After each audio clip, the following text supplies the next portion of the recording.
So you want to start by putting a plastic bag or a glove, disposal glove on your hand. Then you want to take a large lump or clump of shortening or Crisco, and you're going to spread it across the entire surface of your pan, up the sides as well. You want to get into all of the nooks and crannies so that it's completely coated with the Crisco or the shortening.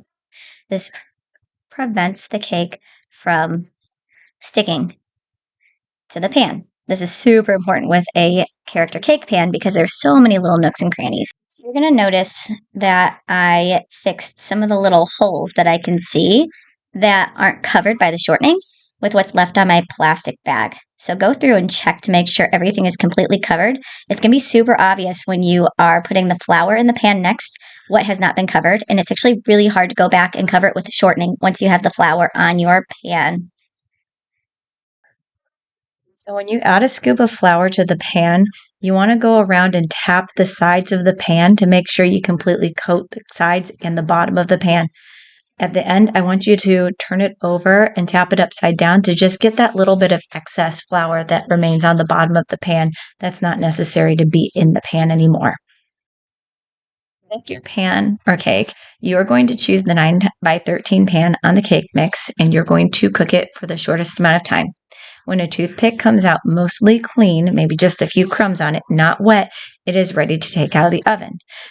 Keep the cake inside the pan for just a little bit so it can continue to cook in the pan from the heat of the pan. Get the batter nice and smooth and flat and spread across the entire pan by tapping it on the side of, or not the side, on the counter. But do not let the cake batter go up the sides of the pan, and don't spread it with a rubber scraper because that will cause it to burn if it doesn't rise up to the place where any of the cake mix remains on the pan.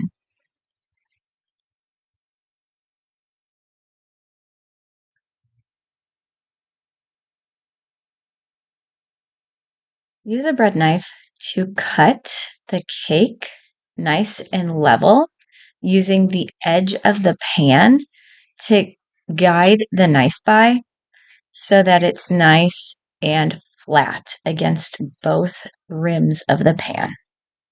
Then you can remove the hump.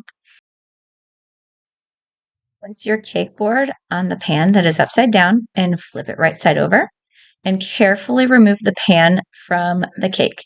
If you had covered it right in the first place, you will notice it's really easy to pull out of the pan. If we didn't do a good job with the shortening and the flour, it might be a little bit stuck.